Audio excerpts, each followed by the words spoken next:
അവിടെ തന്നെ അവിടെ നിധി ഉണ്ടാ ഞാൻ പോടാ എടുക്കാ ചുമ്മാ. എന്റെ അമ്മ എത്തിയോളി ഞാൻ കണ്ട കാര്യം വാണങ്ങളെ പോടാ നീയൊക്കെ ഇറങ്ങി നിനക്ക് ഭ്രാന്ത് വല്ലാണോ? നിധി കിട്ടി എനിക്ക് പുളിക്കും. എന്റെ പൊന്നളി അവ എല്ലായിടത്തും ഇത് തന്നെ പറഞ്ഞു നടക്കുന്നത്. എന്റെ അച്ഛൻ്റെ അടുത്ത്, എന്റെ അമ്മൂമ്മയുടെ അടുത്ത്, എന്റെ മുത്തിയുടെ എല്ലാം ഈ ചാണാക്കുഴിയിൽ നിധി കൊണ്ട് കോപ്പുണ്ടെന്ന് പറഞ്ഞ് നടക്കുക. അതിനകത്തൊരു കോപ്പും കാണത്തില്ല. പിന്നെ അവന്റെ വാക്കം കേട്ട് നിധി ഞാൻ കൊണ്ടുപോയി കളയും. വലിയ നാറ്റൊന്നും ആരാണോ നീ? ഞാനാടാ പൊട്ടാ.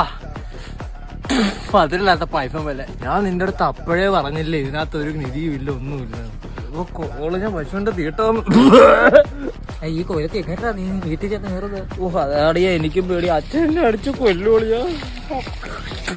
അച്ഛൻ ഇല്ലെന്ന് തോന്നുന്നു. ഞാൻ പോയി കുളിച്ചിട്ട് വരാം. പെട്ടെന്ന് പൊളി നാറും. പുഴത്തെ ചാണ നീ വന്നേന്തെങ്കിലും കാര്യം എന്റെ മുഴുവൻ കഴിച്ചു തരാം.